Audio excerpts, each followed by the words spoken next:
Panel, everybody. Welcome to the Late Show. I'm here with you on another Monday night.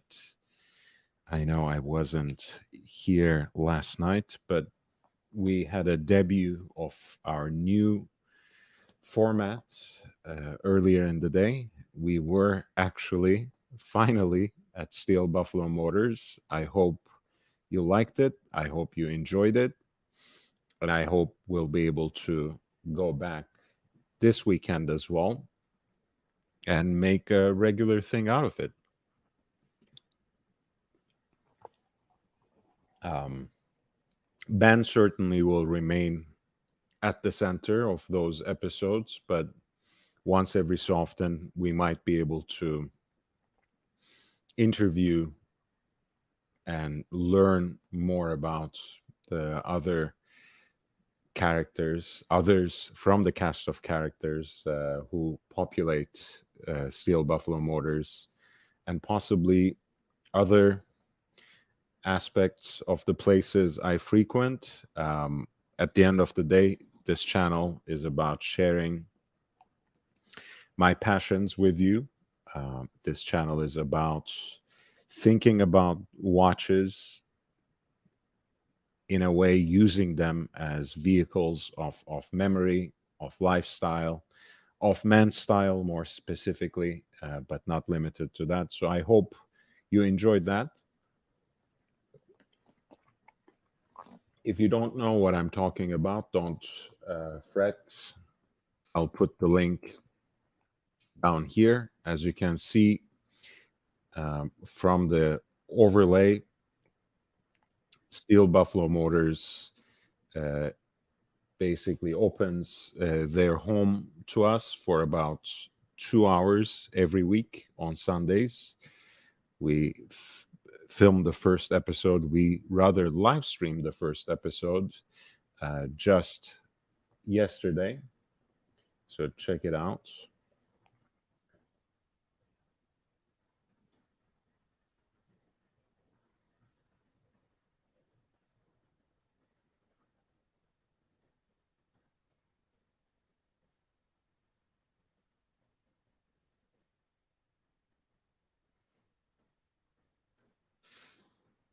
Steel Buffalo is, of course, a bike shop, but it is also much more. Of course, they service anything from e-bikes to Harley Davidsons, from Vespas to Triumphs to Indians, and Indian motorcycles are their specialty. They sell and customize them. They take great care of them, and they turn them into an even more special um, product of handwork and American work. So that's a very important core of Steel Buffalo.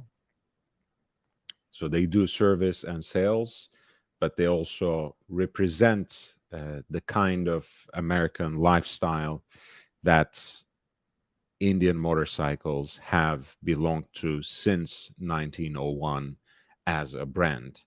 Of course, they sell all sorts of apparel as well. They have great cigars, which we were smoking on that episode, which ended up demonetizing that video. But no worries, it's okay. As long as I can give you different kinds of content, it's not always about the specific amount of money that the video makes or that I make from the video. That's not always the most important thing. With that being said, I look forward to be there again. I look forward to being back at Steel Buffalo next Sunday.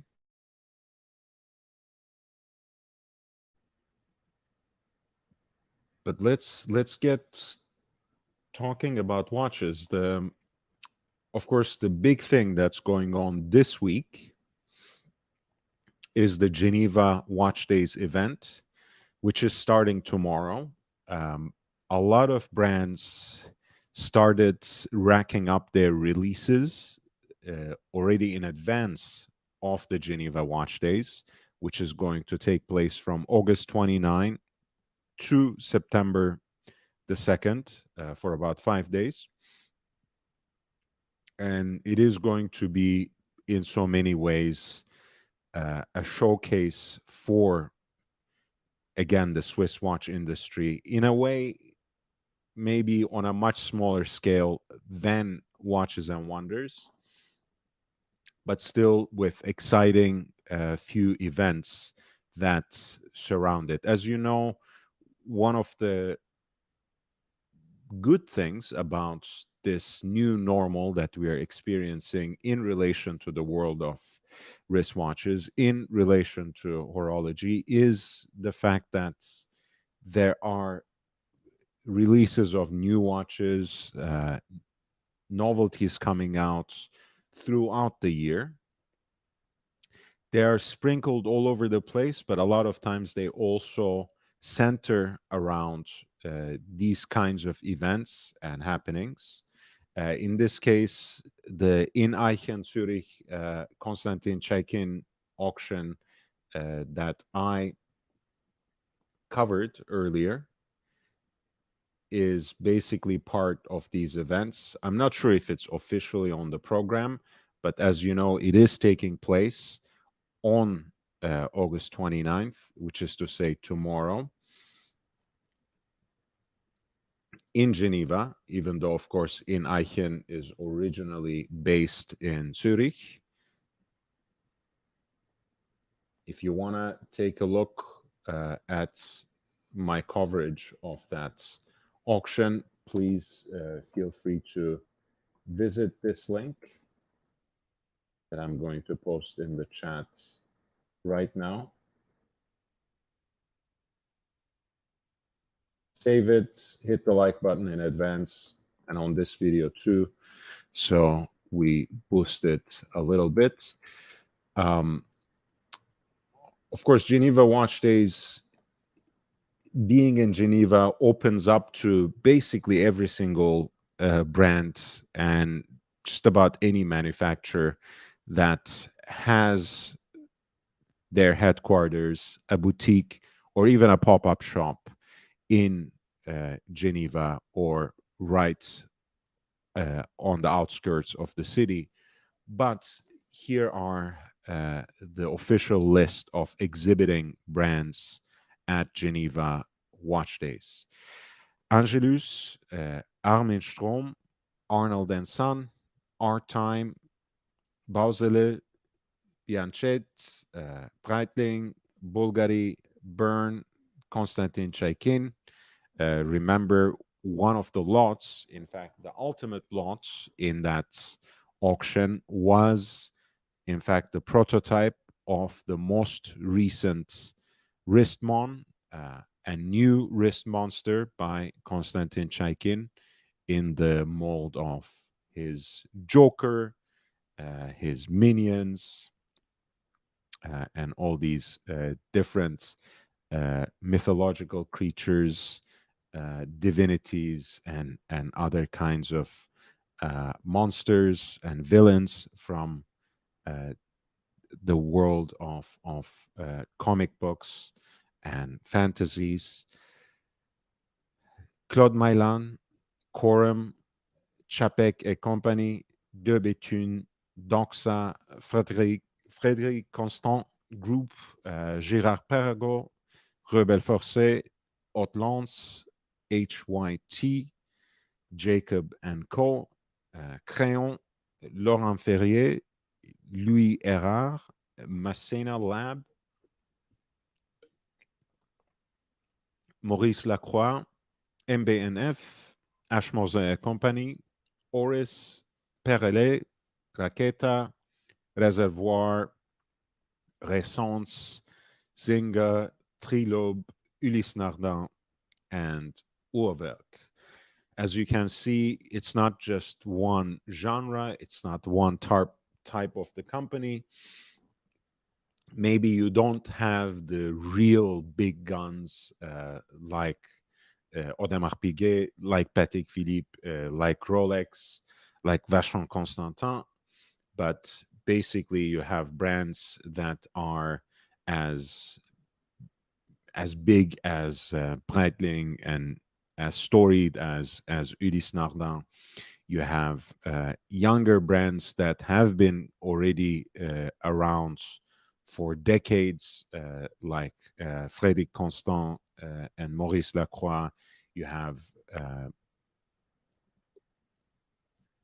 established independents like H. Moser Company, MBNF, Laurent Ferrier, De Béthune, and you have, of course, others that have started making their inroads, making their encroachment, so to speak, into the mainstream, like Konstantin Chaikin, like Armin Strom, like Chapek, um, like Creubel Forcet, and many others. So I like the fact that it has struck this balance in terms of the brands that are participating in Geneva Watch Days. Uh, it's yeah, it's basically, think of it like Watches and Wonders, but at a smaller scale. And again, I really like the global calendar of the horological industry these days, where you have not only one large industry show that happens once a year, but also this fall show basically in Geneva. You have in November Dubai Watch Week, which takes us to another part of the world, to the Gulf, to the Middle East, and of course, so many other events. I believe Watches and Wonders itself tours around. Um, Only Watch, of course, the charity auction that we covered here is going to be traveling. Um, I think we talked about the dates uh, before, but I'm going to remind you because it is coming to Los Angeles quite quickly.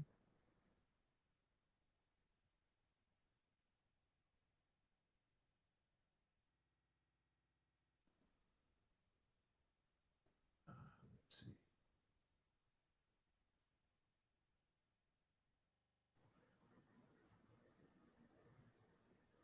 Where are we?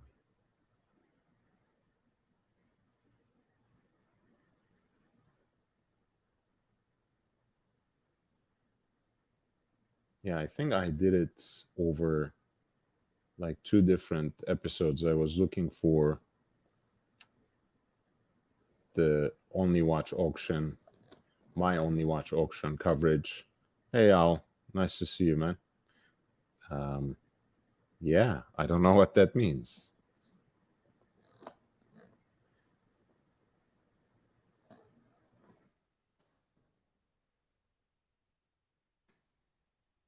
And I'm saying this because there are a few watches from the Only Watch auction that have taken shape and that I'm going to talk about today.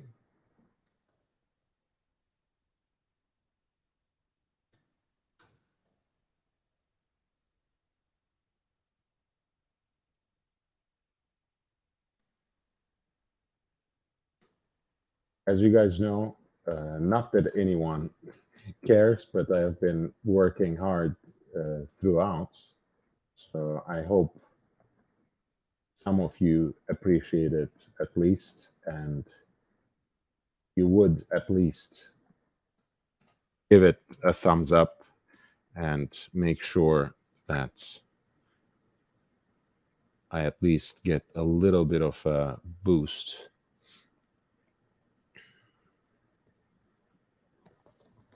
in the algorithm.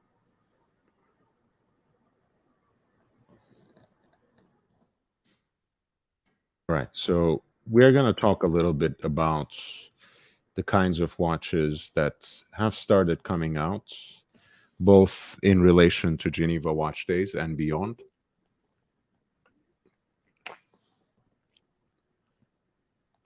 once the Only Watch stuff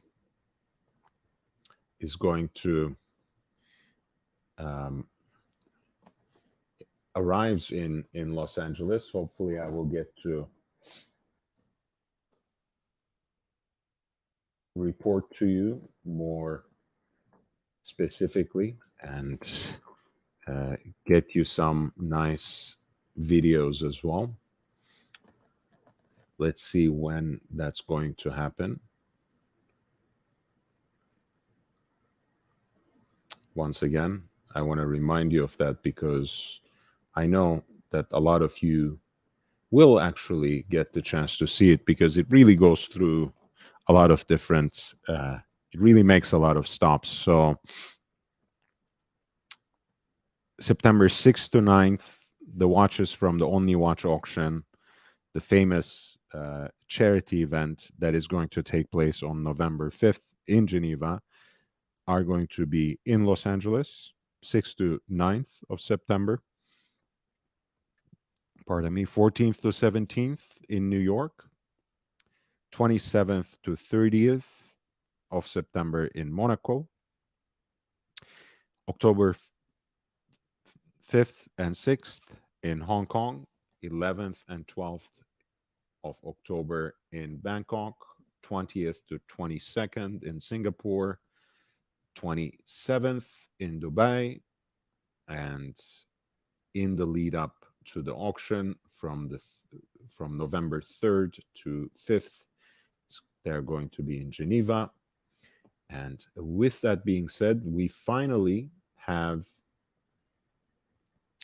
the Only Watch, or rather the Recep Recep's contribution to the Only Watch auction, which is what he calls chronomètre anti-magnétique, a watch that has an old school Faraday cage construction to achieve those anti-magnetic properties. Apparently, none of my guesses exactly worked out because the watch is not open worked in terms of its dial. It's not a skeletonized dial. It's also not exactly an hinged case back. Apparently, there's a special key that uh, allows you to pop up the case back, which seals it and achieves the Faraday cage. Whereas, of course, once it's popped out, you have that sapphire crystal back, which allows you to admire the high horologically finished movement, which is, of course, most immediately characterized by those broad and deep stripes on the bridge plates. Again, the white cuts of the anglage, which take advantage of the relative thickness of those plates, and of course, the number of interior angles that are displayed in that work. You're looking right now about at the Recep Recepi chronometre antimagnétique, and like Captain Kirk says, perhaps its most beautiful, at least most dramatic elements are those sharply downturned and stylized lugs. As you know, for the chronometre series, chronometre contemporain 1 and 2, and now with the chronometre antimagnétique, Recep Recepi has been working with the famous casemaker Jean-Pierre Agman, who made cases for Patek Philippe in the past, and whose manufacture is, if I'm not mistaken, now owned by Recep Recepi.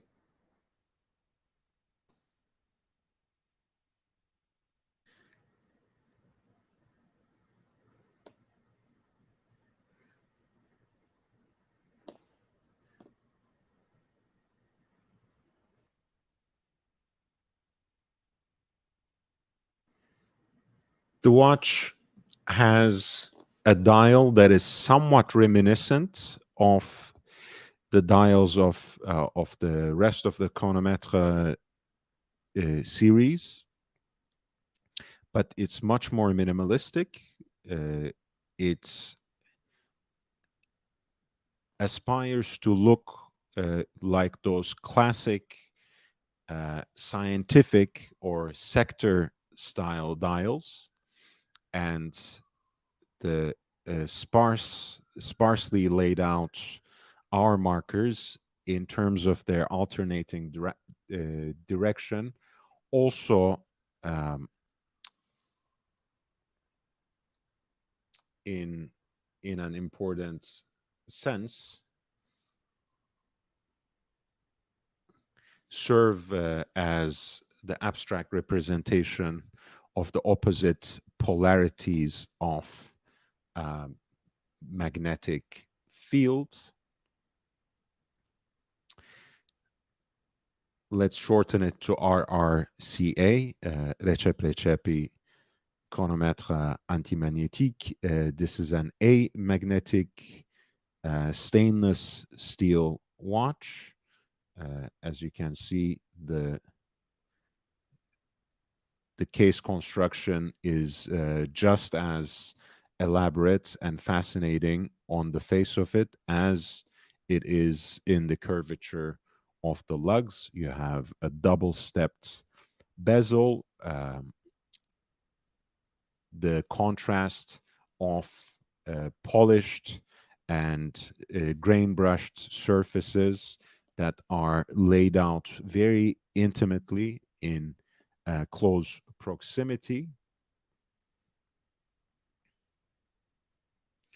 The dial itself is very beautifully finished, uh, glossy and lacquered.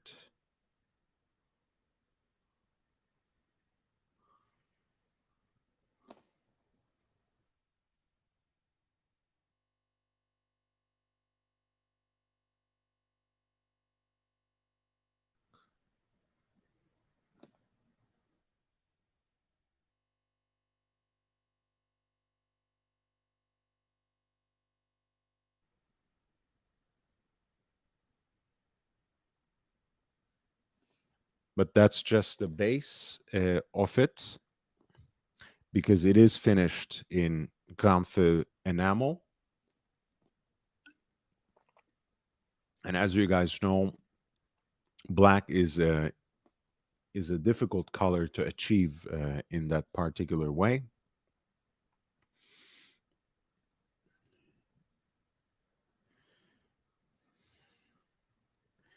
The dial itself is made from solid silver, um, using solid silver as a base. Its markings are first engraved and then filled with gold enamel, fired in an oven, permanently fusing the enamel to the dial to make it look so much more organic, but also resistant to fading.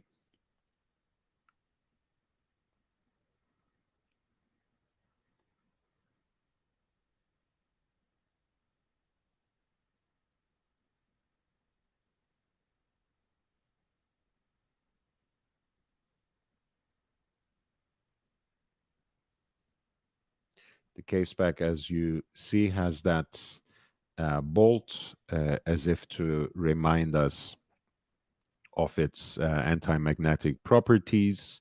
It also has that alternating block sector design, once again, hearkening to the representation of alternating, um, or rather opposite polarities of a magnetic field.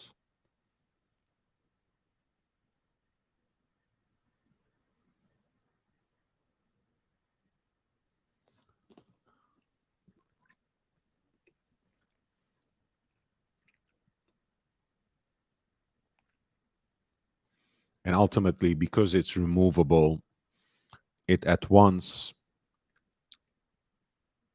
ensures the anti-magnetic properties of the construction, even as it allows through the sapphire crystal caseback underneath um, a glimpse onto the movement, which is, of course, as um, as fascinating, as intricately finished as any other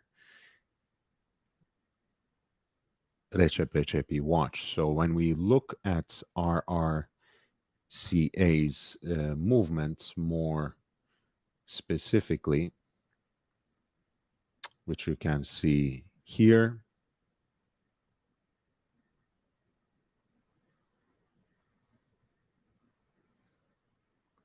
it's not just an anti-magnetic version of the chronomètre contemporain.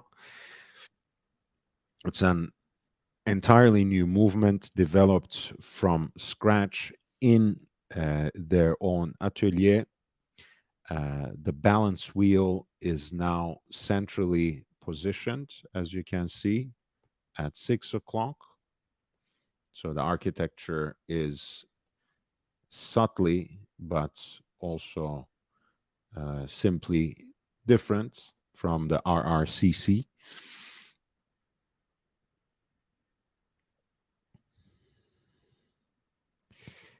The gear train is positioned on the right hand side,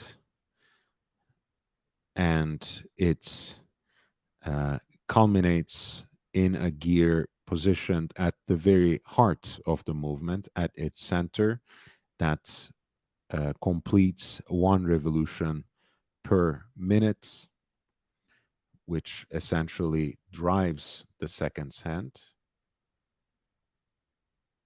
right? So we are talking about their balance wheel at 6 o'clock. You have the gear train on the right hand side, which culminates right here at the center of the movement, with that central gear completing a single revolution per minute, driving thus the seconds hand as well.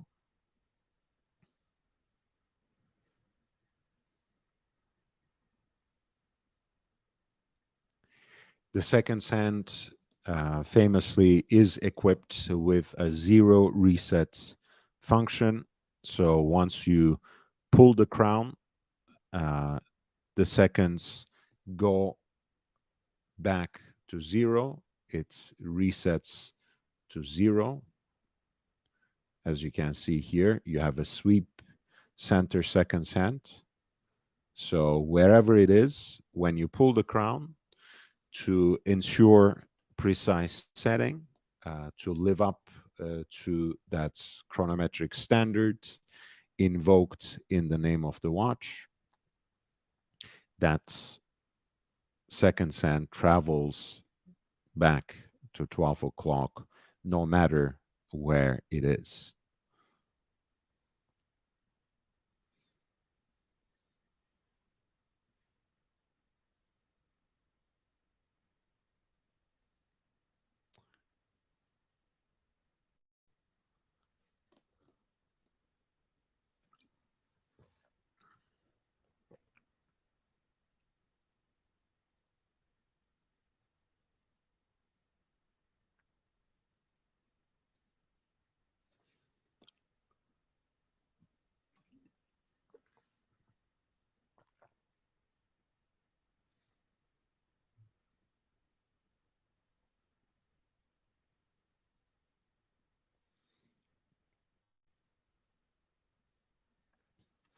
And basically,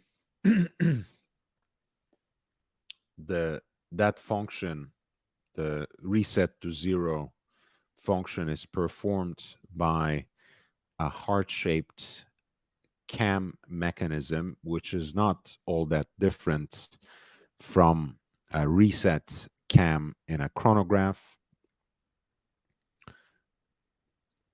It, of course, this also stops the balance wheel at the same time. Uh, it is an hand wound movement. The movement of the RRCA is hand wound, and on a full crank, this single barrel movement has a full 3-day power reserve, which allows the watch to keep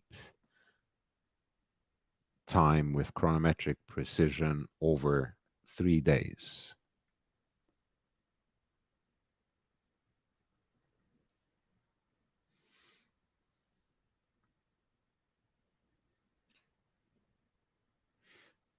A number of the elements of the movements are crafted from stainless steel, including that heart-shaped cam, which performs the zero reset function. Of course, stainless steel is, especially at that level of finishing detail and intricacy, is a little more difficult than other materials. And this is the proliferation of these sorts of stainless steel elements is what sets aside RRCA, the chronomètre antimagnétique.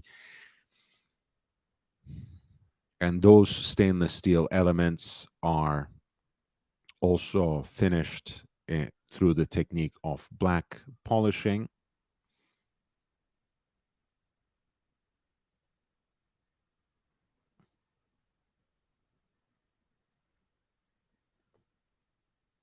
Which is also the case for this bridge that holds that central wheel, which, as I mentioned, drives the seconds hand.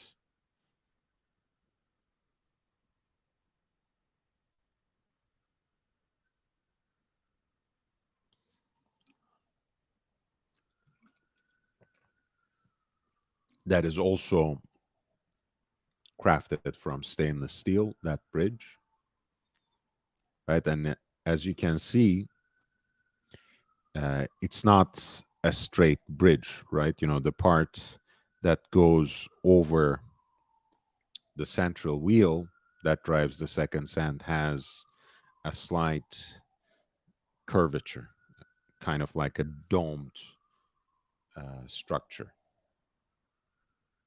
It's, it's really unbelievable. I mean, so much detail in such little space, in such close quarters.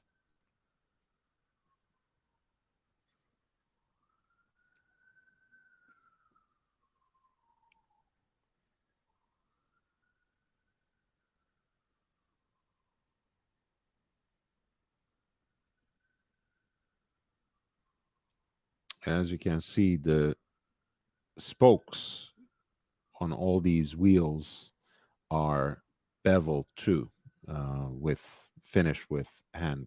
It's mind blowing. I can't believe that I will actually get to see this watch in about what, a week, 7 8 days. I can't wait. I'm already creaming in my pants, honestly. um,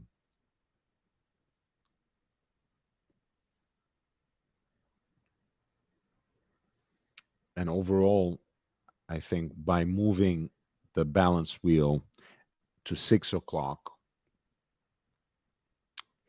he managed to achieve a kind of balance.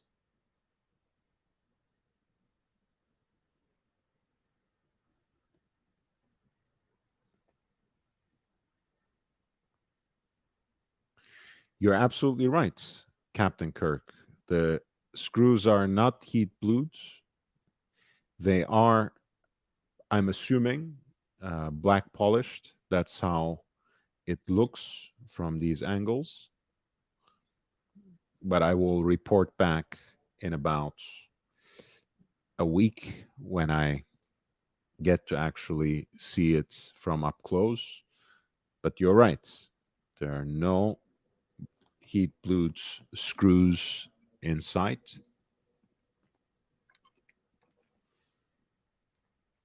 which is very interesting.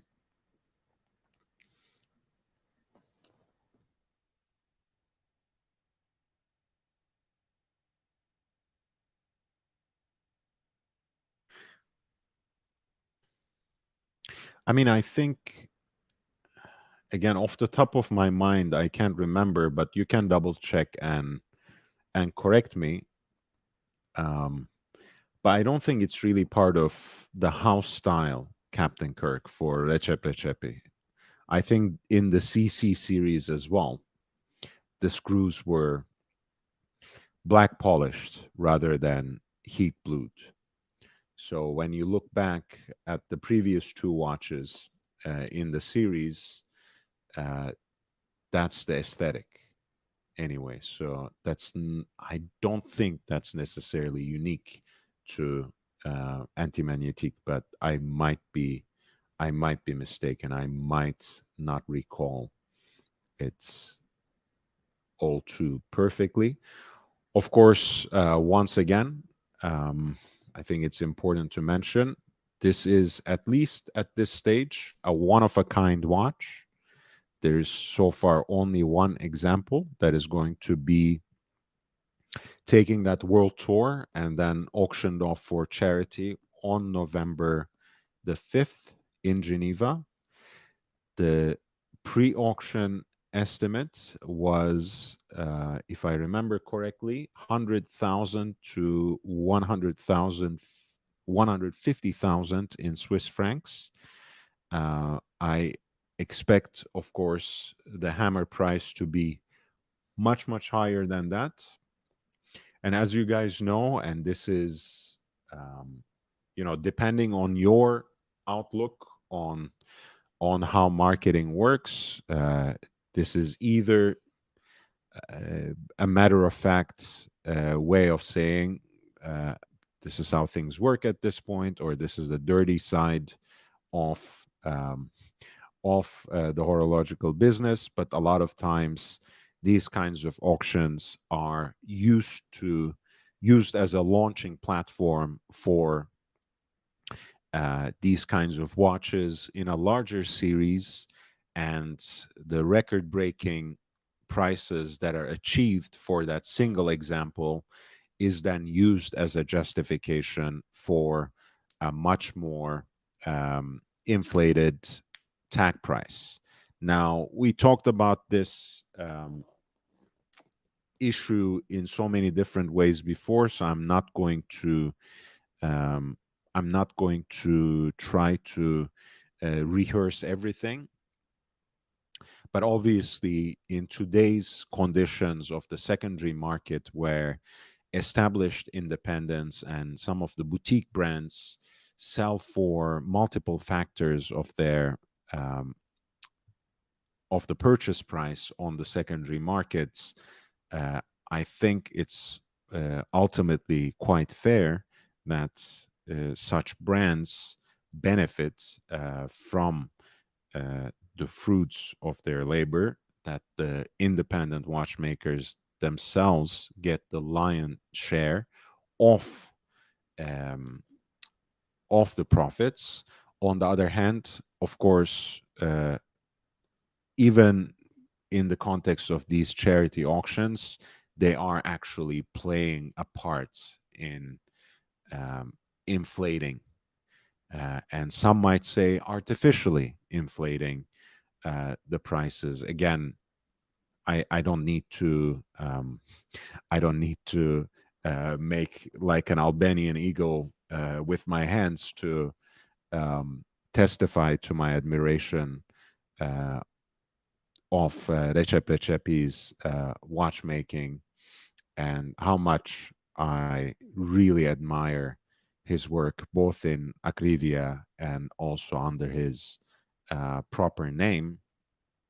But obviously, uh, this is the way the gears turn. This is the way that the world turns in the horological space. But it is really a beautiful watch. I really like the architecture of the movements.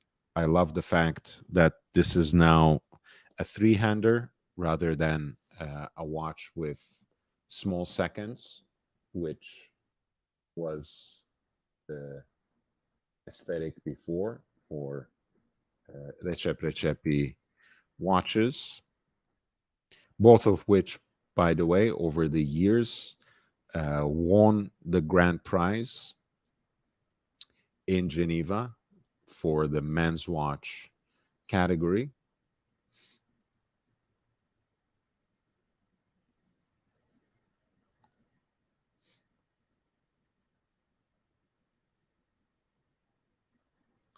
But certainly, this is a watch that really checks a lot of boxes in terms of that ever so desirable category of a high horology time only wristwatch that is designed according to the principles of a purist and finished with the attention of real artisanal makers. And again, of course, you guys know that the name itself, chronomètre contemporain, like contemporary chronometer, is intended to be a little bit of an oxymoron, right? Because uh, as opposed to Acrivia, especially, the style of this series for Recep Recepi is intentionally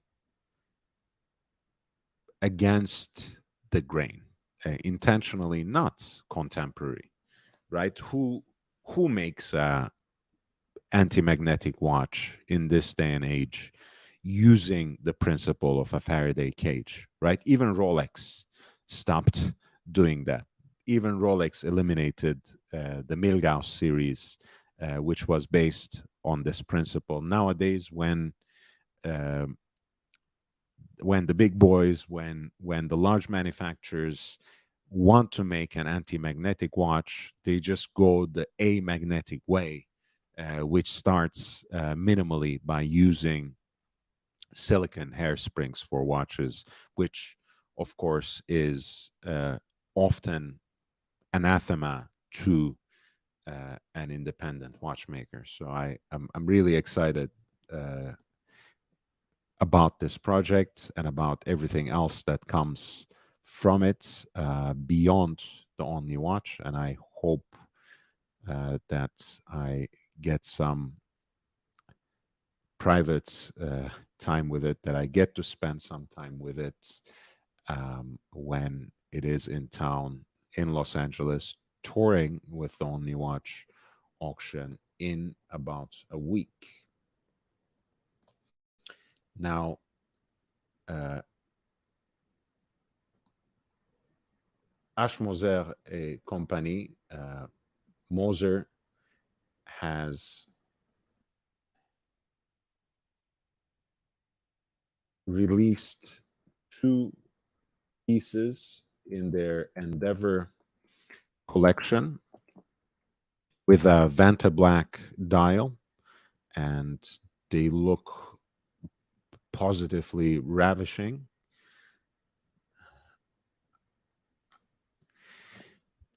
I found the Vanta Black watch, the watch that is entirely, finished in Vanta Black and kind of disappears into the background and is barely visible. I found to be a little too gimmicky, but whenever they use that pitch black uh, application on their dials. I always find it extremely stunning. Here, with their alloy of pink gold, they call red gold. I think it looks absolutely beautiful.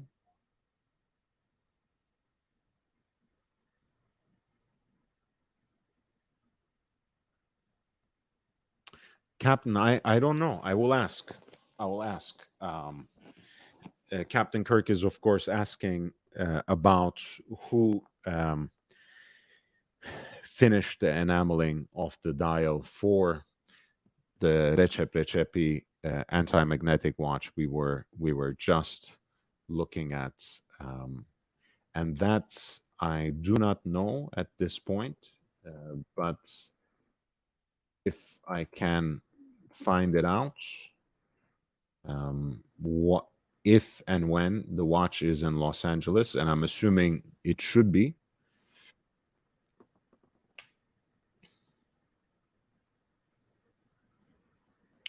I will ask. Um, yeah, my assumption is it's it may be actually made in house, but I don't know.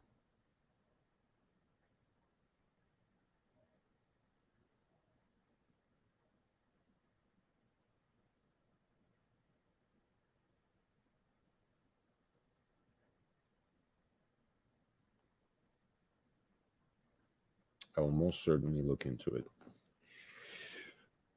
So right now you're looking at the H. Moser Endeavor Vanta Black with the pitch black dial and pink gold or red gold case. This is the three-hander time only version. There's also a new tourbillon concept in addition to the Endeavor center seconds. Vanta Black, at least, is claimed to be the darkest, blackest synthetic substance on Earth, which absorbs light to such an extent that it looks pitch black. Those Vanta Black dials, I think, were introduced before for the Endeavor collection, but I think previously they were combined with a white gold case, I want to say. And this is the first time that they're combined with red gold. And I think it's even a better match because the contrast is slightly warmer.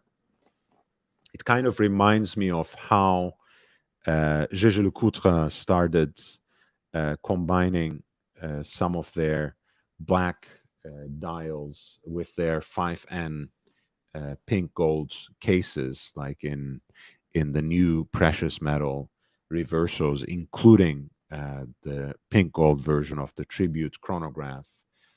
So there is something to be said about that particular combination. Here is a look at the movements, including the open works or skeletonized rotor that looks like a steering wheel. So even with this distinguished design and a very serious looking watch, it has a slight, I have to say, it has a slight sporty element. It introduces a slight sporty element into the mixture. Of course, the Vanta Black is not Mosa's invention, contrary to popular belief, just like Francois Pourjon wasn't the first to dig up tantalum as a metal. It was previously used. It has been, and I think it's still used in the defense sector, in aerospace, in the making of thermal camouflage, telescopes, infrared cameras, and such. Um, and I believe Moza introduced it for the first time in one of their perpetual calendars in 2018, so already about 5 years ago. Uh, these watches, by the way,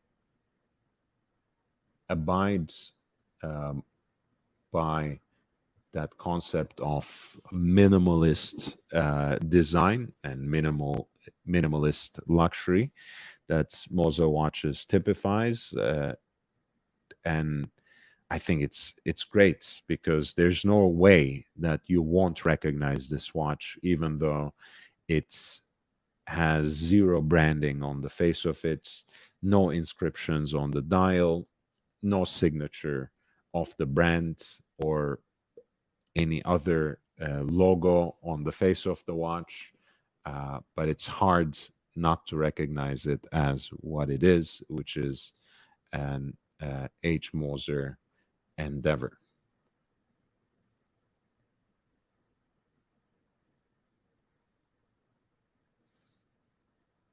Here is the tourbillon concept. And I think that's also uh, a really, oops, the page crapped out on me. I think the tourbillon concept looks very interesting because of the way that the tourbillon cage seems to jump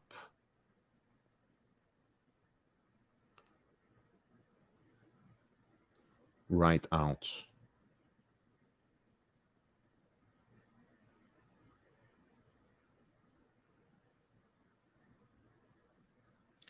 At 6 o'clock.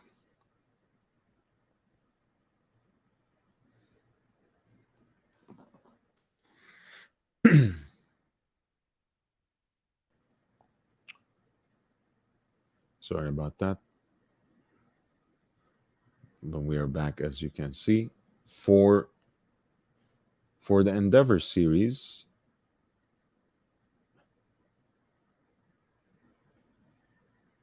you're looking at 40 millimeter case diameter, which kind of has become the modern norm, the contemporary norm for an everyday wearer, even though people, especially for dressier watches, started preferring smaller case diameters, 39, 38, 37, even 36.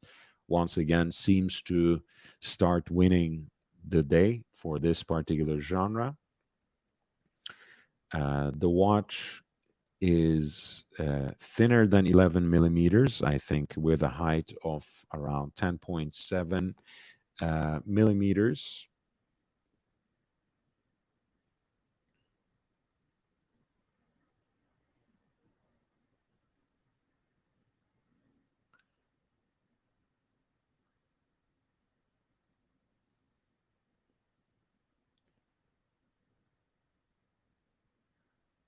And that was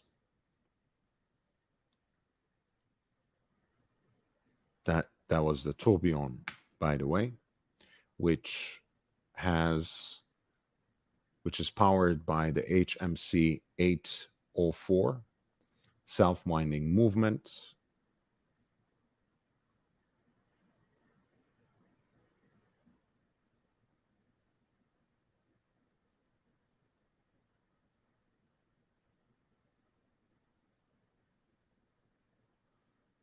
Hmm. Their their media page is so clunky, so I will have to use someone else's Like for example, Hodinki's pictures for it. So I do apologize that I really don't like doing that overall. But when their own media page craps out on me, it's hard for me to do that. I think this is great. Actually, we are looking at monochrome. Here are the two watches next to each other.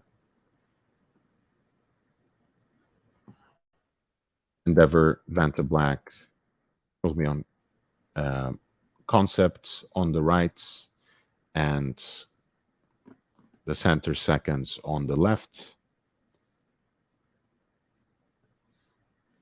The tourbillon is even more minimalist because it dispenses with all the hour markers, and the Vanta Black dial, like Owl is explaining in the chat, makes it look like that the tourbillon cage is kind of floating in space.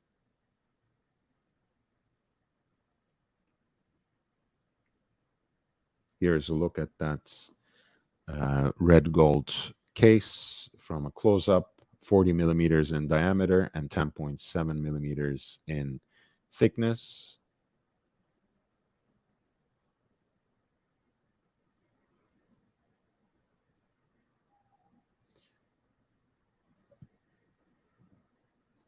Here is the movement, which is the HMC 804 with the in-house double hairspring, the two working together over the balance to compensate for gravitational forces, of course, which is the tourbillon's function as a regulatory or regulational mechanism. And the double hairspring system thus helps improve both accuracy and isochronism. The movement beats with a frequency of 3 hertz, 21,600 semi oscillations per hour, and at full crank, it has a 72-hour power reserve. The piece is served up on a black alligator strap and is matched with a deployant clasp in matching 18 carats red gold, including tax. The price is 75,000 Swiss francs.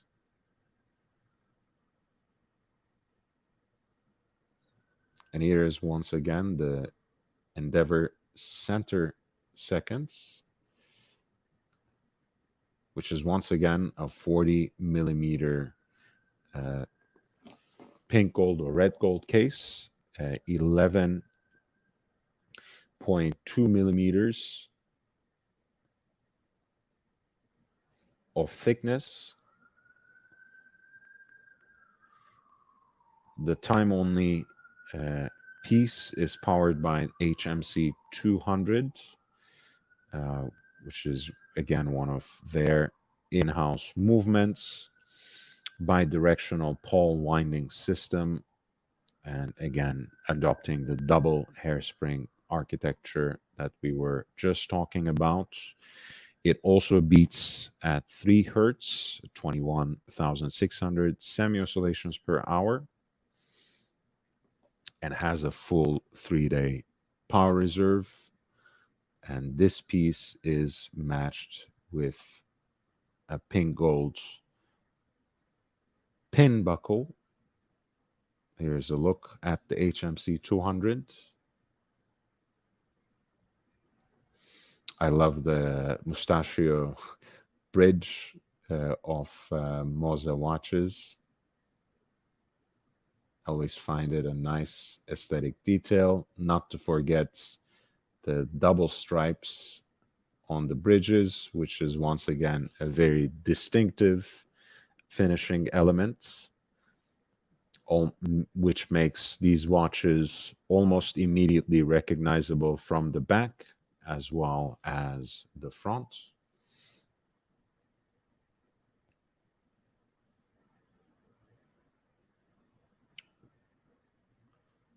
Before we go back to the tourbillon, the time only piece is actually a third of the tourbillon, 25,000 Swiss francs, including tax.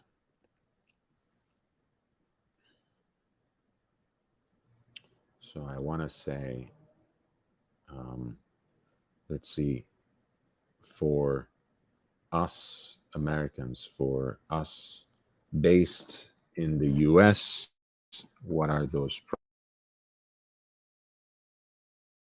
prices? If I can quickly take a look.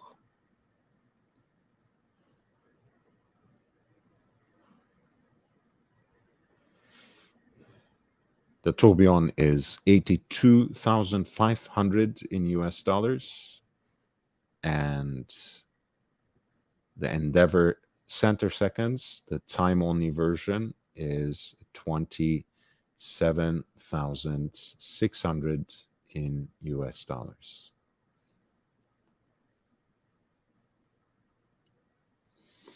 Very elegant, very modern, very distinctive, even though they are not signed or branded in any way on the face of it. I think the only signature until you turn the watch over might well be the M initial on the crown. But once again, it's one of those watches, if you know, you know. You know, the case design is again very classical, but those slightly oversized leaf style hands, the reverse conical shape of the crown, and of course the Vanta Black dial should almost instantly give away uh, the Moza name to anyone who knows just a little bit about watches.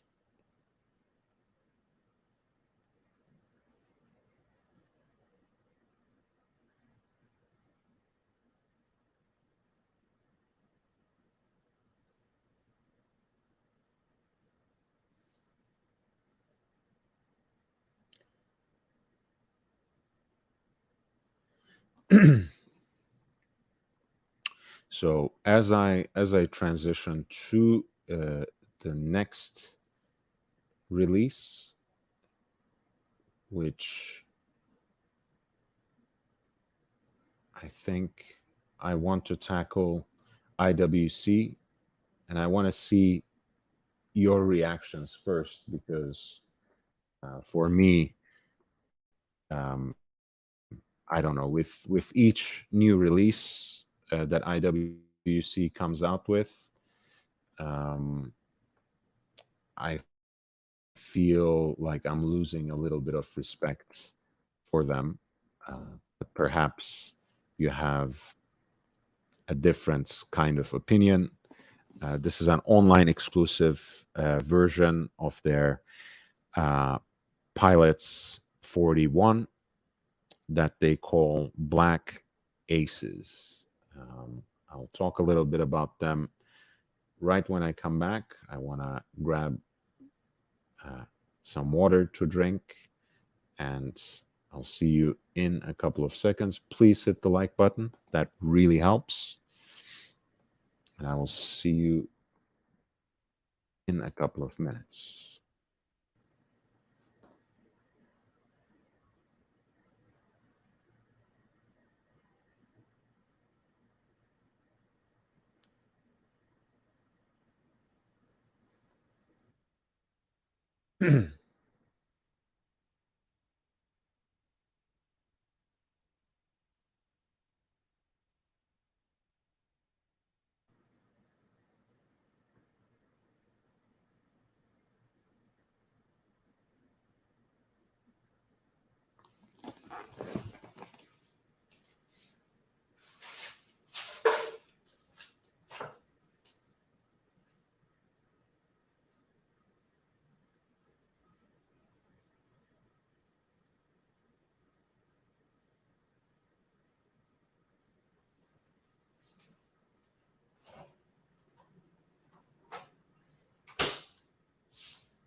Okay. So what the hell is this? What the hell is this? We're looking at the new IWC online exclusive pilot's watch in the reduced version, so to speak, only 41 millimeters.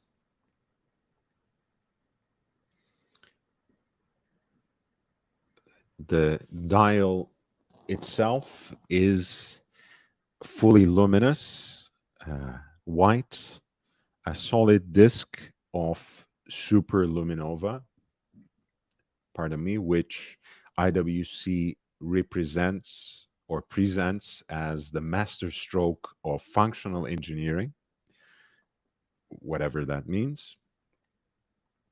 The dial apparently emits a bright greenish light for more than 23 hours. With what kind of luminosity, with what kind of um, visibility, I do not know. Usually, as you guys know, even the most enthusiastically advertised superluminova um, shines very bright initially and then fades quite quickly, even though it lasts a long time. This watch is actually a perfect three-hander with hour, minutes, and center sweep seconds hand.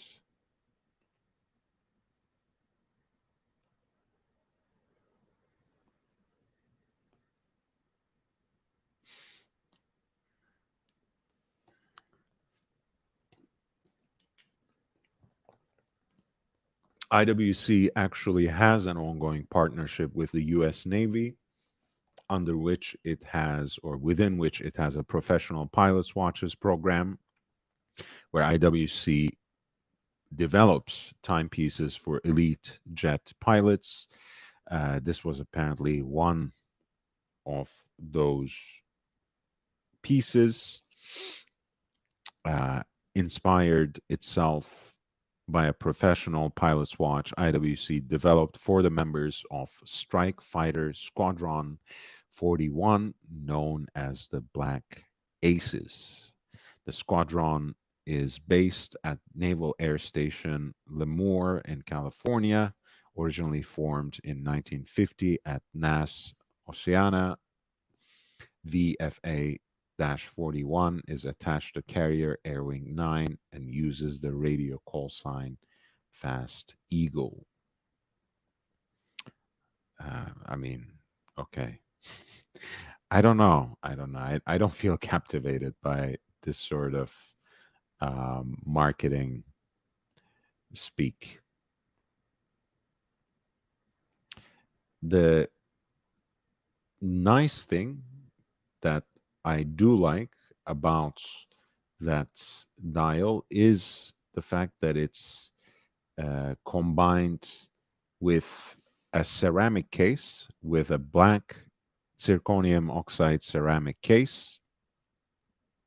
So there is kind of a natural contrast between white superluminova in sunlight or in a lit environment, and even a kind of contrast again with the black ceramic case and the superluminova dial that glows in the dark. So I do like that particular combination. I think it would be uh, a little a little disappointing if it were just combined with a standard stainless steel case. Not that there's anything wrong with Citizen, but it would have given me an even stronger Citizen vibes. And I think at this price point, that could have been quite prohibitive. This is a self-winding piece with 3 days of autonomy at full wind. It is powered by IWC's 30 to 100 movements,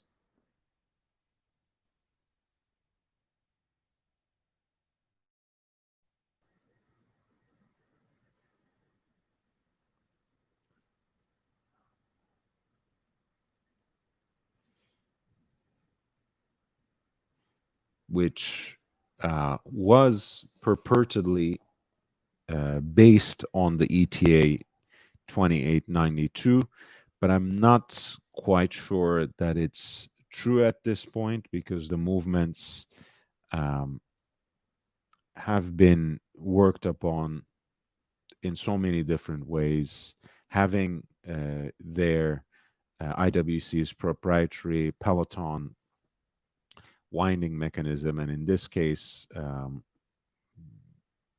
different parts, different specifications, even different dimensions. So it's not entirely fair to think of them as simply ETA clone movements, even though there may have been at the beginning um, a kind of inspiration in terms of architecture. Um, the piece costs quite uh, a penny. It's 6,800 in US dollars. And as I mentioned, it is an online exclusive. So you can only buy it from IWC's website, black ceramic case, superluminova dial, 41 millimeters in diameter, 20 millimeters of lug width, 11.4 millimeters in thickness, 6 atmos of water resistance, 60 meters of a depth rating with a screw-in crown, um, which makes it a decent everyday wearer, a solid um, stainless steel case back,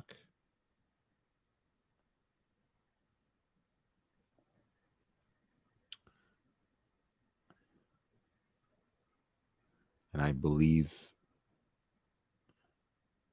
one of those textile slash rubber.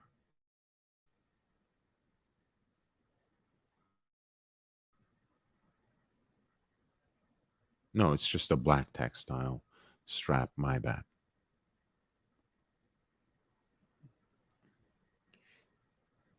Who is Lemmy?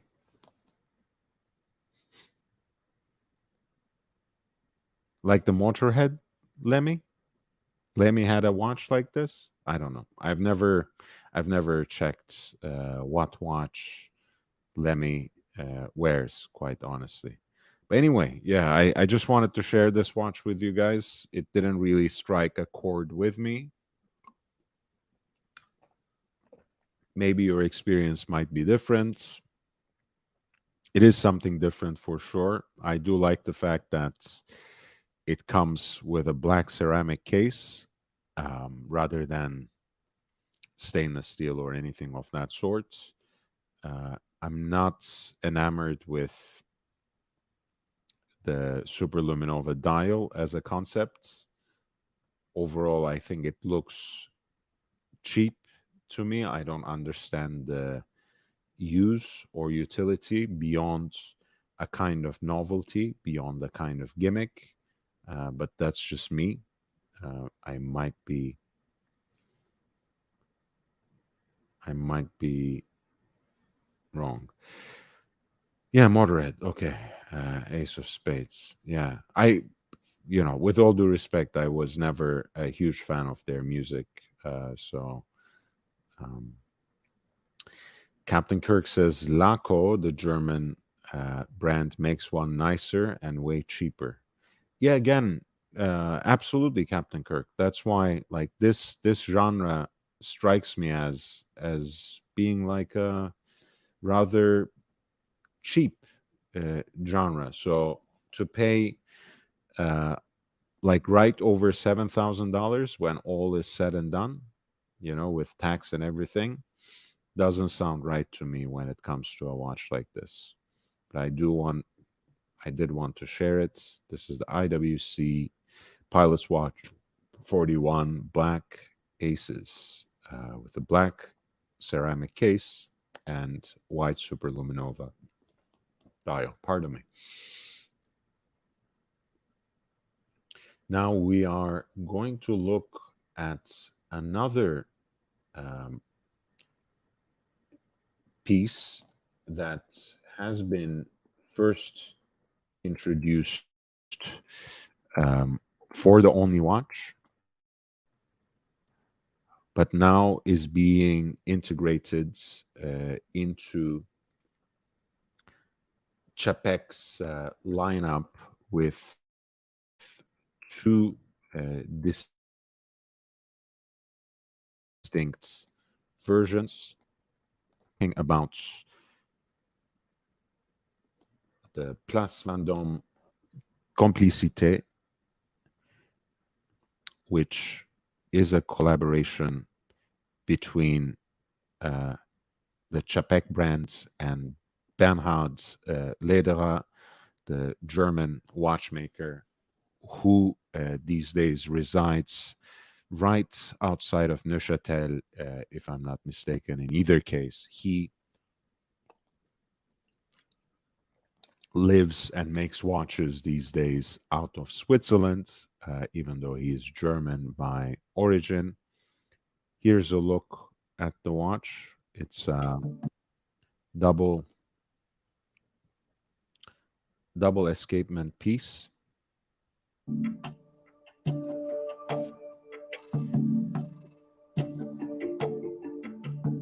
I think a movement initially created by the original existence of Quebec in 1830, very rare in wristwatches, with the two independent escapements beating at their own pace, um, being balanced and compensated for each other by the differential that is placed at 12 o'clock. And everything is beautifully laid out on the dial side.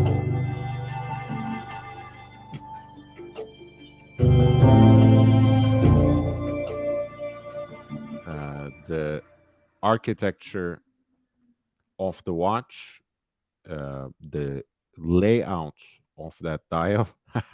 This is amazing. I love the fact that that YouTube video left me with Gucci Mane's blessed face from his Young Jeezy diss track, Truth. Amazing.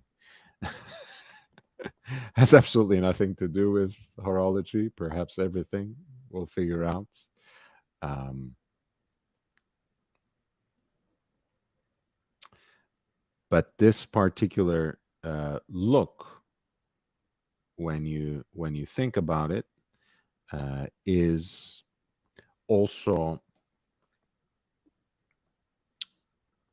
replicating the dial layout of the Chapek Antarctique Rattrapante, the split seconds chronograph version of their sports watch, which has two registers, two subdials, um, respectively placed at 4:30 and 7:30,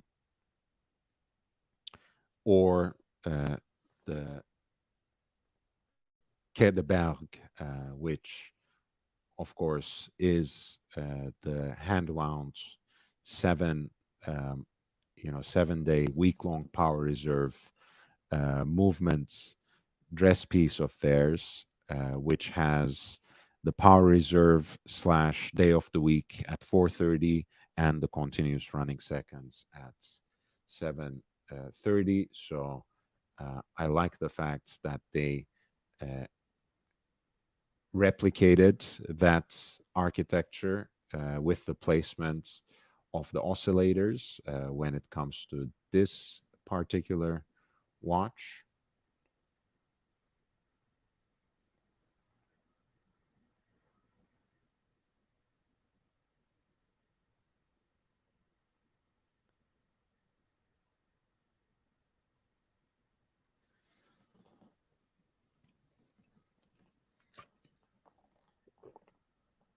With the differential placed at the focal point of the watch at noon, at the 12 o'clock position,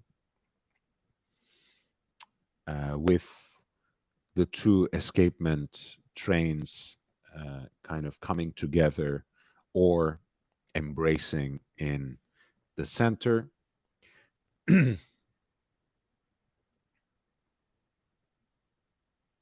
There is, I think, for that reason, a beautiful sculptural element, or even one might say simply architectural element to the design of the watch that I really appreciate. As you know, Chapek is a defender of the établissage system, right, where the watch maker, the brand, the maker, really acts as a kind of collaborative space where everything, uh, including materials, complications, parts, and expertise, is sourced from those who are recognized as the best in their field. So Chapek has always defended that, was quite transparent about that. And in this case, they have, in fact, they had to seek out Bernhard Lederer's expertise because even though they wanted to realize this double escapement watch, being inspired by a pocket watch that I think they had from Chapek, they weren't able to realize it. So they went into collaboration with Bernhard Lederer, and Complicité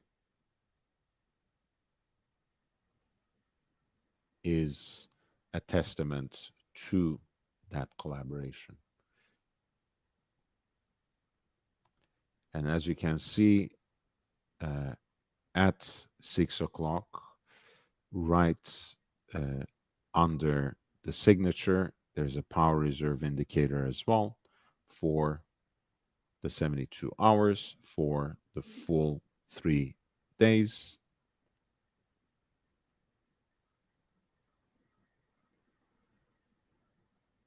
The power is delivered from a single barrel via the differential. Thus, the variations in rates, of course, which can be caused by gravity or the shocks and other um, effects that may be introduced to the watch, to the movements during the motions of your everyday life. So ultimately, uh, this ensures greater accuracy in timekeeping.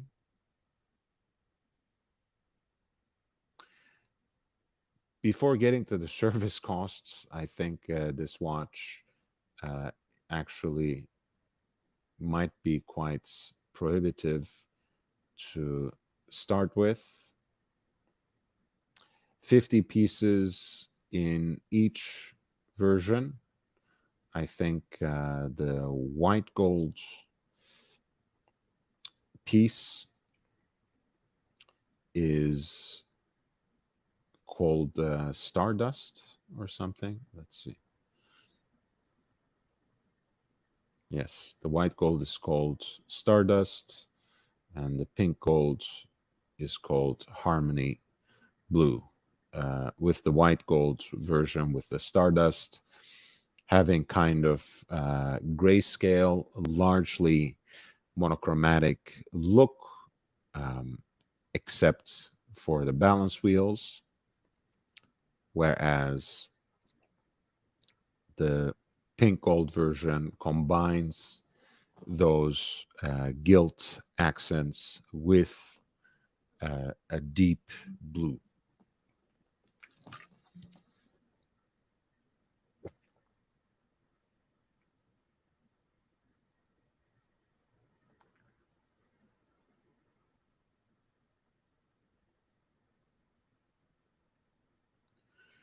Let me see what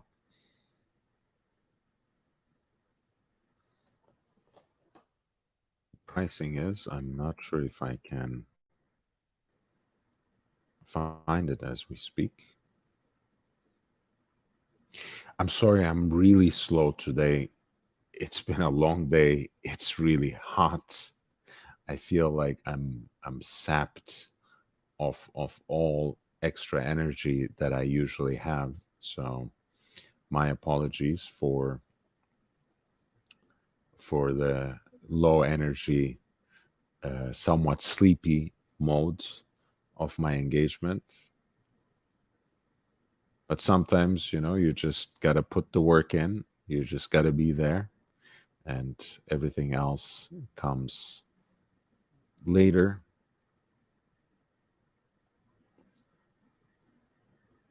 Let me see. 85,000 in Swiss francs.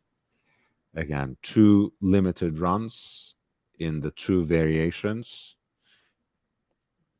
pink gold Harmony Blue, white gold Stardust, and they're both 85,000 in Swiss francs.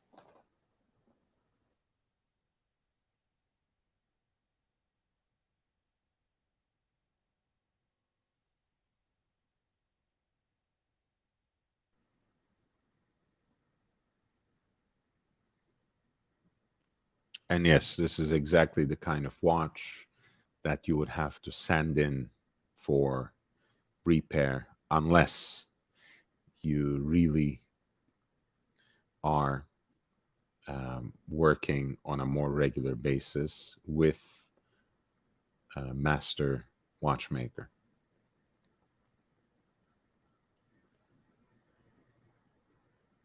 And this watch, of course, was first introduced for only fans, for only watch as well, as Place Vendôme Complicité, courage for every second, in a unique variation, which had this integrated band in the colors of the rainbow in terms in the shape of a downward facing crescent.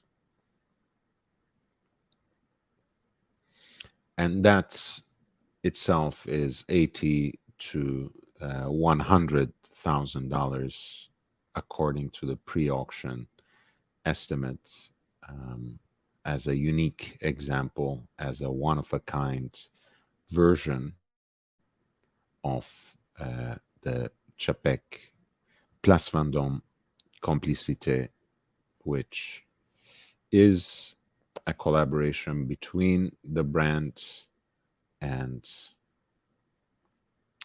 the German-born watchmaker Bernhard.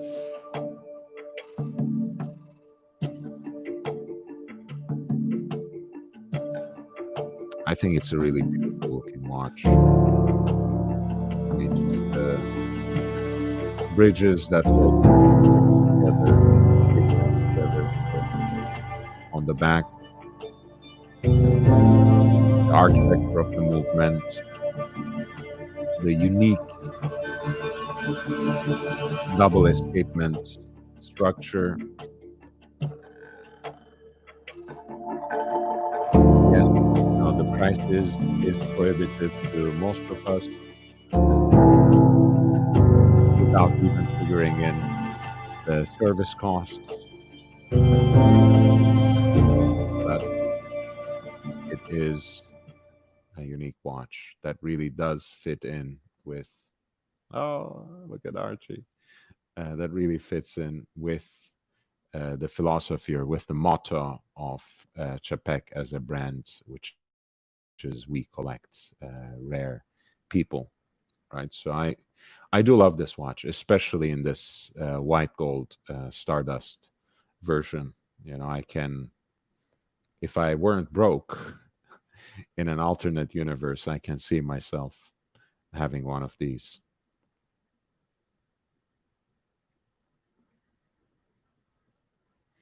Yeah, the rainbow version, Captain Kirk, is the pièce unique that's going to go up for auction for charity as part of Only Watch on November the 5th in Geneva.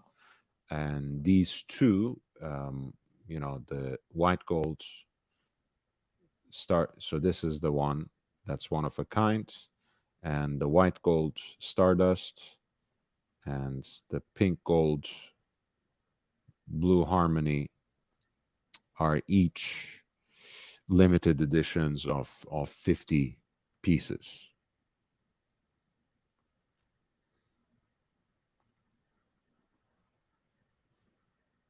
Please hit the like button, by the way, if you haven't done so far. It really, really does help.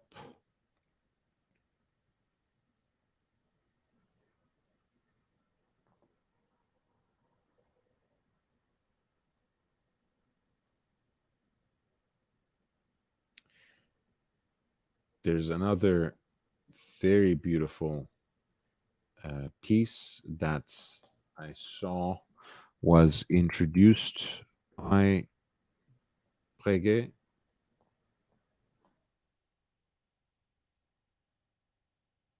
It is the new,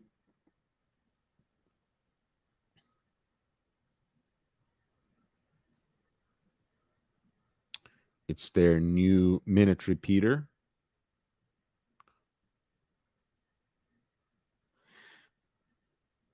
This one actually, as a model, the classic reference 7637 was introduced, um, I believe, last year in um, in white gold. As a very as an exercise of, again, uh, design simplicity and purity, just a two-hander piece with what was then a blue dial combined with a white gold case, Breguet numerals, Breguet styled hands, and it was a beautiful chiming piece. And they have just introduced a version of it with a black enamel dial that combines it with a pink gold case, which, as you can see, is a theme now. And I think it's really a beautiful combination.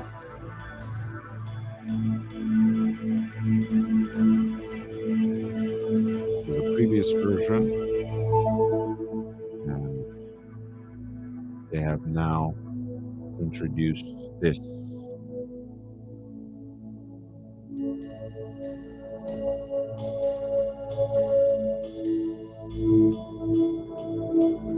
which of course is, when it comes to a chiming watch, the differences are not in terms of visual aesthetics only.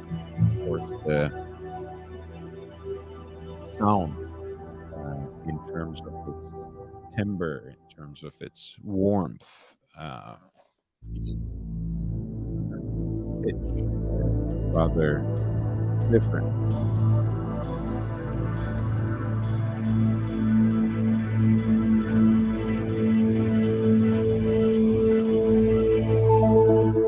And even in terms of this recording, I think you can tell some of that difference.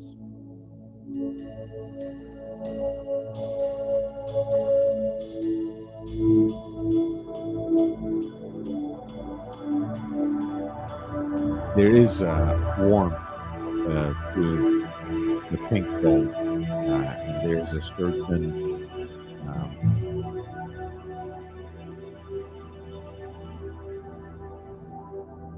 coldness, but also a kind of higher pitch to the sound in white gold. The movement is beautifully hand engraved on all the bridges, um, both in terms of that central bridge, which is almost shaped like a guitar, the finger bridges that hold together the gear train. Of course, those beautiful hammers are fashioned out of stainless steel, finished by hand and black polished as well.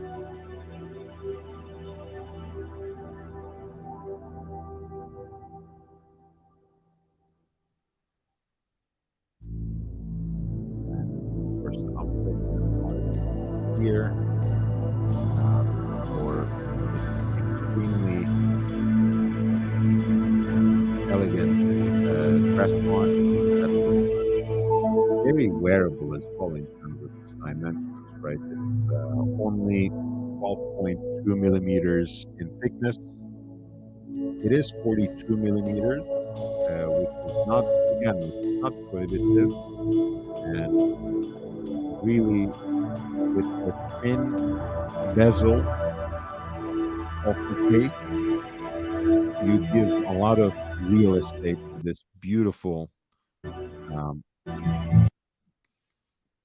black enamel dial, which uh, always is a gorgeous color again to see executed in enamel. And I think it looks even nicer than the white gold version. And I'm saying this even though my preference usually skews towards white metal, whether we are talking about stainless steel, and hopefully in the future white gold and platinum as well. Although that is yet to happen.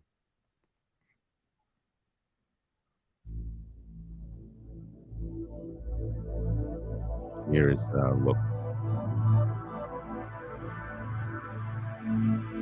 how they assemble movements with that indicator. And we're looking at the reference 7637, reggae classique répétition minute, is chiming watch.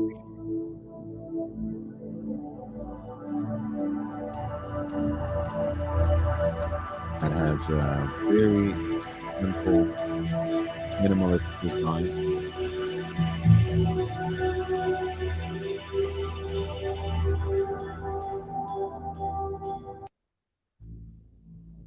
And of course, it does pay tribute to the founding father of the brand, Abraham Louis Breguet, who, of course, was a pioneer from a technical aspect in chiming watches as well, which he improved by making such watches, um, making the hammers strike a spring blade instead of a bell type gong. This is the technology that is largely used in contemporary minute machines. Let me see if I can find a nice picture of the movements that we can.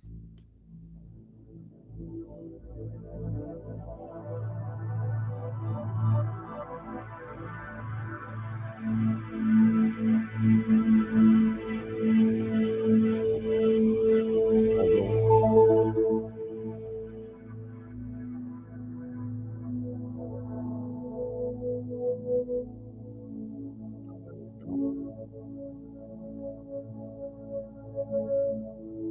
Of course, the piece I think costs in excess of quarter million in Swiss francs, if I'm not mistaken.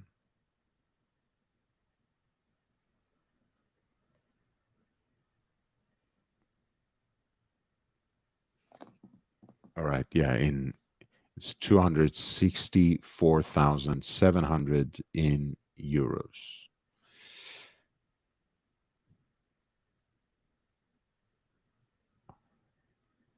Of course, the piece comes is presented on a black alligator leather strap with Breguet uh, B signature or B initial déployant clasp in matching 18 karat pink gold. The hand wound movements, when it's fully wound by hand, has a 40-hour power reserve, and it beats at a pleasant and low 2.5 millimeter frequency. As you can see, the movement has all these elements, also in stainless steel and black polished, uh, bridges that are hand engraved, and finally a swan neck regulator that completes the picture.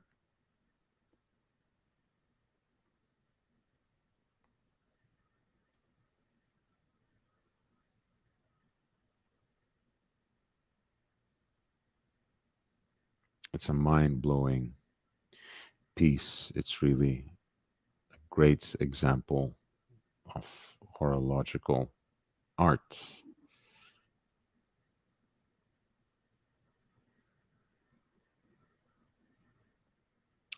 Is that with VAT? Yes. Yeah. In euro, it's with VAT. So probably it's quarter million in euro, right about, and adds up to 262,000 or something.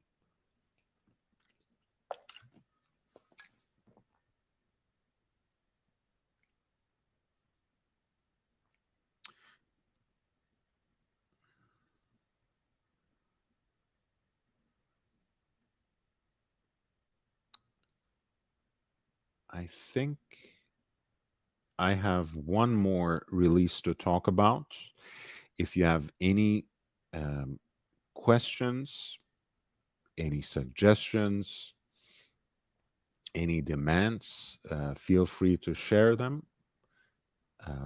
I think I will be live for another 15 minutes at least.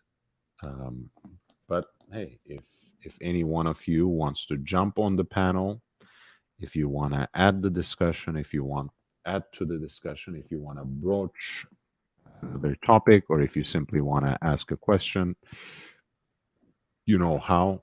Please feel free.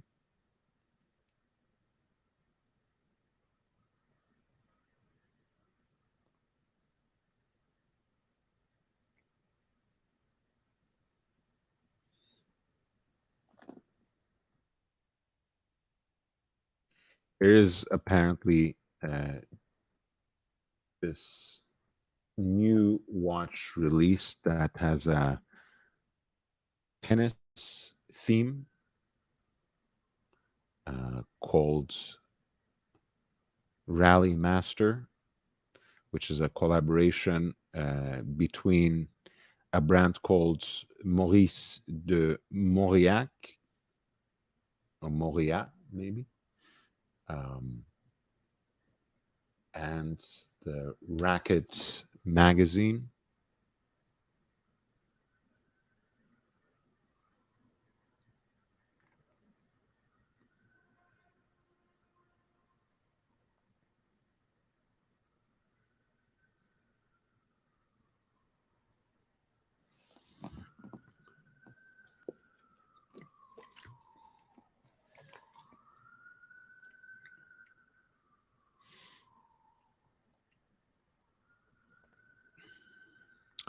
I think the pink one is already sold out, and it was apparently released for the French Open. And the new version is ostensibly the blue one, or maybe the okay.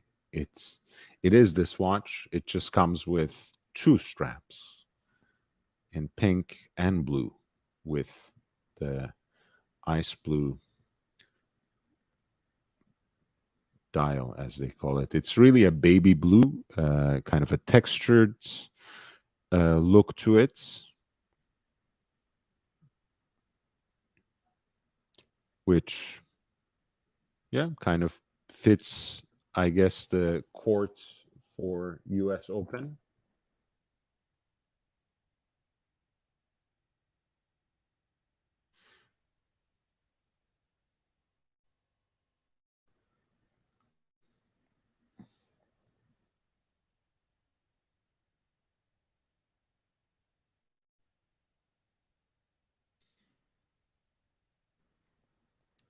Right? Which um, has that, as a synthetic kind of um, surface.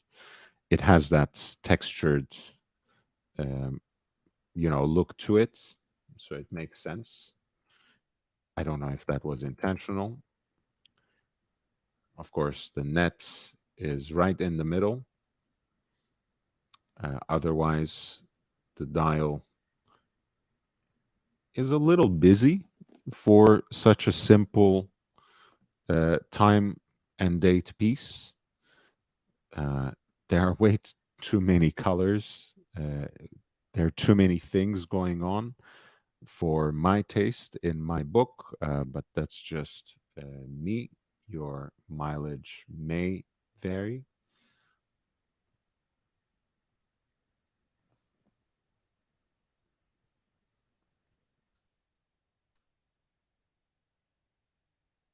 This is a piece they call the Rally Master, um, Rally Master 2.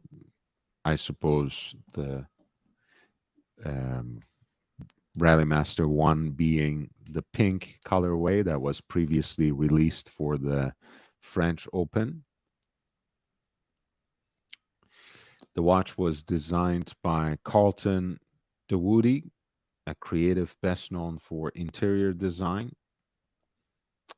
and his inspiration uh, was drawn from graphic watch dials of the 60s and 70s.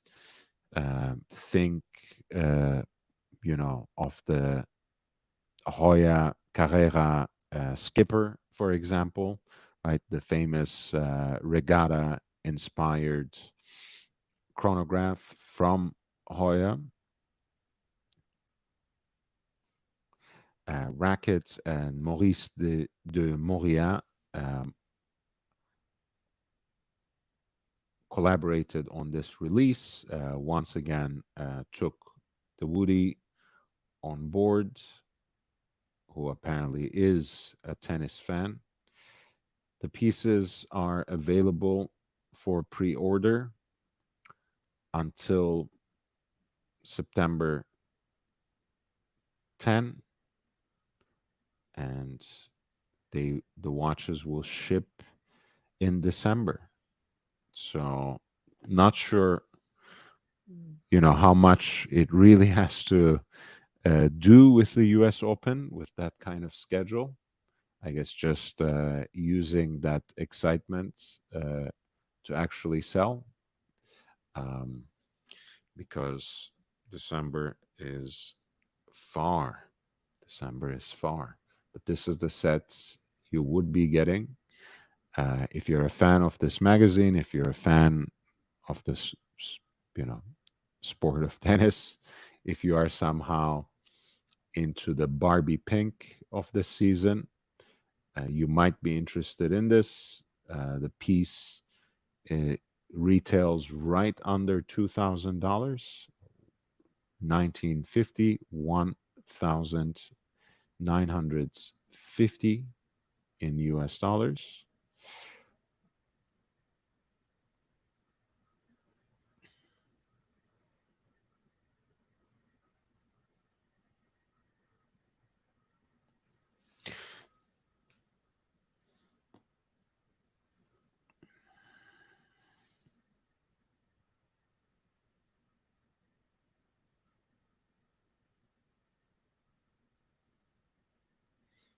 There is again that distinctive tennis net motif right in the middle. Um,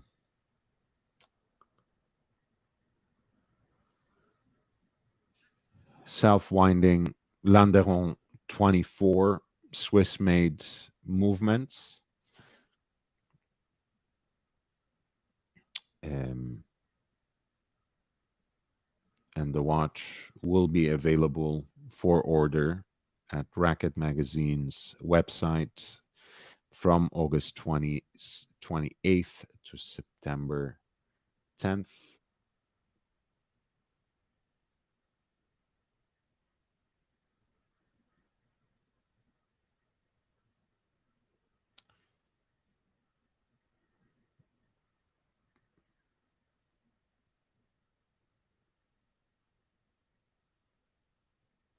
I mean, it's an interesting looking watch. Again, maybe too much of a novelty for my taste. And maybe a little too expensive for what it is. Again, one of those watches which doesn't really justify itself unless you're really in love with the design.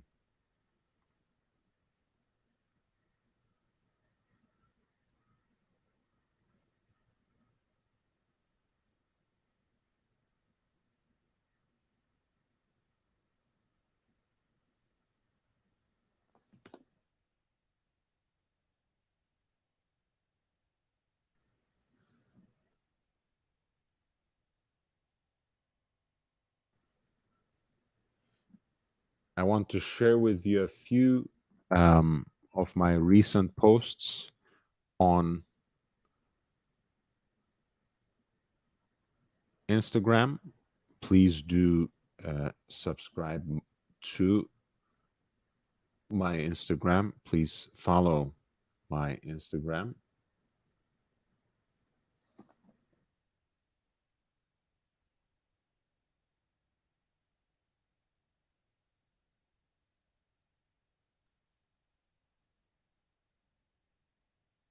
Carlos Alcaraz was recently signing a new sponsorship deal, and he was wearing that same yellow gold Daytona on Oyster Flex with the meteorite dial that he wore when he won um, Wimbledon against Djokovic, the 116518 LN.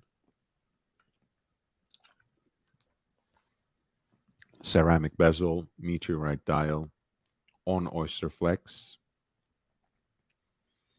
I found this photo of Alain Delon smoking a pipe and lounging with his Audemars Piguet Royal Oak Jumbo on the wrist. This was the watch that was sold back in 2012 on the 40th anniversary of the famous Gérard Janta design. I think about a year after the passing of the famous designer. And at that time, it broke an absolute record for uh, AP for an AP Royal Oak and sold for 68,750 in euro. Today, I think you would be, you would have made a good deal if you get a 5402 in stainless steel, especially from, maybe you can get a B series in decent condition, and it would be a decent deal.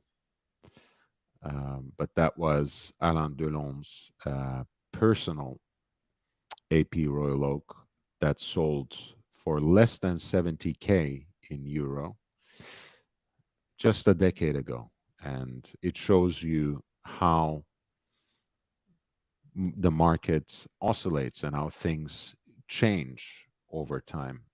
And this is not to say necessarily that the Royal Oak Jumbo will lose a lot of value in the future. I think these sorts of iconic, lasting designs in their versions of or iterations that are original, that are limited in number, that are unique, will always hold a special kind of value, will always have a certain premium. And of course, with uh, the rising global awareness about their value as luxury items, they are, I think, relatively stable.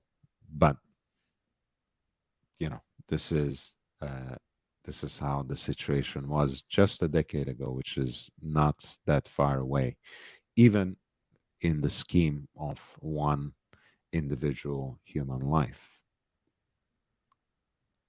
A similar story was, of course, something that we came across when I was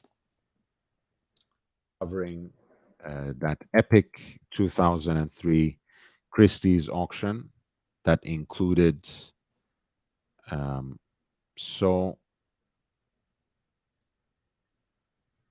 about 2 dozen of Eric Clapton's watches from his collection. I'll be back with part two. I think it will be this Friday. I still, I'm still waiting for the go ahead from I Love Maldives. But here is the first part of my coverage. And I thought this particular couple of Daytonas was absolutely emblematic of how crazy the market has gone. Of course, lot 174 of that June uh, the 5th, 2003 auction is a Paul Newman Daytona, reference 6263, right out of Eric Clapton's collection. And on the right, we're talking about 6239 in yellow gold with a rather rare, or as they say in the auction circuit, possibly unique addition of the pulsometer scale on the periphery of the dial, which is graduated for 15 pulsations. And it is the source of the nickname for this watch, the Crazy Dog. These two watches in that original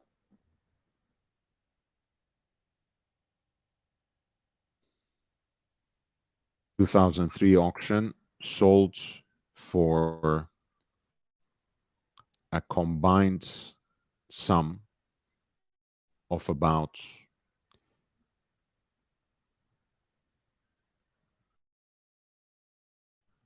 $80,000 or so, certainly less than 100,000. Just um, last year, the so-called Crazy Dog, the watch on the right, sold for, I think, 1.7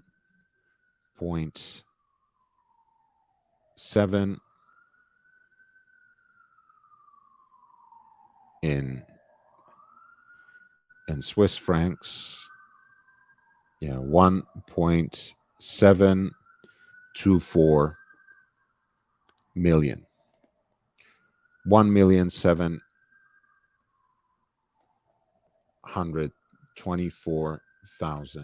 in Swiss francs.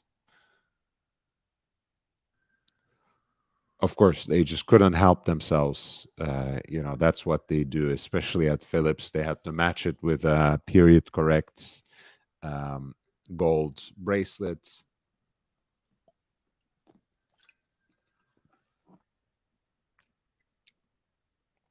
But anyway, um,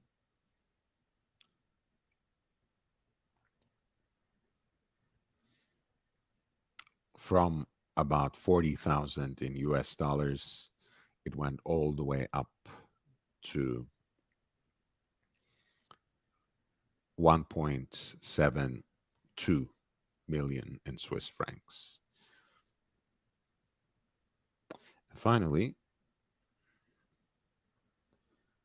of course, the Norwegian golfer Victor Hovland has triumphed over Xavier Schauffele by 5 strokes and won the Tour Championship, and it lifted the FedEx Trophy. As you guys know, he is an AP endorsee. He's sponsored by Audemars Piguet and has been previously photographed with an Audemars Piguet Royal Oak perpetual calendar in white ceramic, which, of course, is very much a hype watch. This time, he was wearing something much simpler, much less complicated, but no less distinctive, and in my humble opinion, much more elegant. It is the most recent pink gold version of the Jumbo 16202 in pink gold with the fumé, with the smoked gray dial. I think it was an absolutely stunning piece, great choice. And again, as much as I have an affinity for white metal and would, all things considered, choose a stainless steel Royal Oak for the Jumbo, I am, over the last few iterations, at least since the 15202 reference number, always very much intrigued by all the different um, metals that they have used and the dials that they combined them with, whether we are talking about platinum and salmon, platinum and smoked green. Of course, the recent yellow gold version, which is a very unique dial that almost harkens back to the strange kinds of tropical patina that some of those old school dials have gained. I mean, it's all great, and I like the fact that they play around with those combinations rather than simply changing the case material and slotting it with um, a few overlapping dial options, right? That's what I really like about the way that with everything that they screw up according to my estimation, in my opinion, I always will admire AP for preserving the legacy of those classic version of the Royal Oak, of that um, jumbo, which safeguards, which preserves the original design dimensions and proportions of what Gérard Janta laid out first in 1972.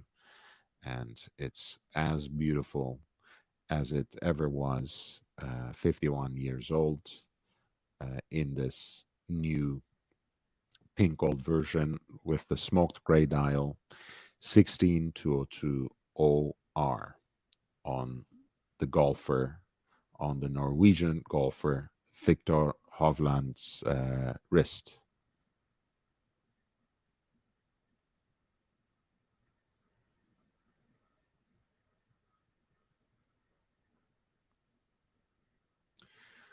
All right. With that being said, since there are no further questions or requests from you, I'll close the show. You know, as I mentioned, I'm a little low energy today. I had a very long day and it was a very hot day here in Los Angeles. So a 2 hour show seems about right. I'll be back tomorrow. Hopefully, we'll be talking about some more new releases emerging from Geneva Watch Days. I'll be chomping at the bits, getting slowly but surely impatient about getting to see the watches from the Only Watch auction on exhibition in Los Angeles. I'm really excited about that. Um, and yeah, maybe I will have a couple of panelists. Until then, feel free to support the channel. Uh, as you can see, there are constantly new videos being released to public. Every week, there are 3 new videos that are exclusive to the members. I hope you are taking advantage of them. I hope you appreciate them. And I hope you will stay on as members. I think the end of the month is slowly approaching, so some of those memberships might lapse. But I think, again, I don't want to pat my own back too much, but I think I provide uh, great value with that exclusive content, which is in the form of a market digest. But even when you move further away from the time I recorded it, since I take particular care in presenting everything with loads of historical information, uh, references to the historical context, and also with further tips of how to find best deals. I think you will get a lot from that. And those videos are largely included in the Wilf Hunter playlist on uh, my YouTube channel right here. Watches I like to find. And whether you're a member or not, you'll find already a lot of content in that playlist that you can browse through, that you can, of course, that you should like. The public ones you can share with friends. A lot of times they're 10, 15 minutes long. So it's the kind of content that you can learn a lot from, but that's also very digestible. So please help me spread the word a little bit, help me expand the community. In either case, if you have any questions, if you want to reach out to me, you know how. You can do that on Instagram at young.brando. You should, of course, feel free to leave some comments for the videos. where I respond directly and almost immediately. Um, and of course, you can write to me directly as well.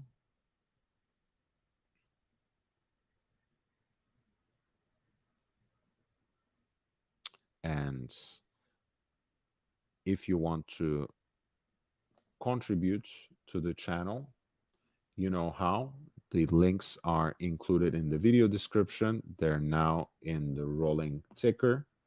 And I have now sent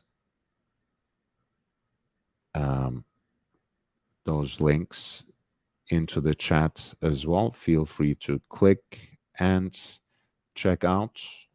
I would really appreciate it. As you guys know, anything and everything I make from the channel goes directly back to it. So any contribution you make, you'll see it on the channel in terms of increased quality and quantity of content.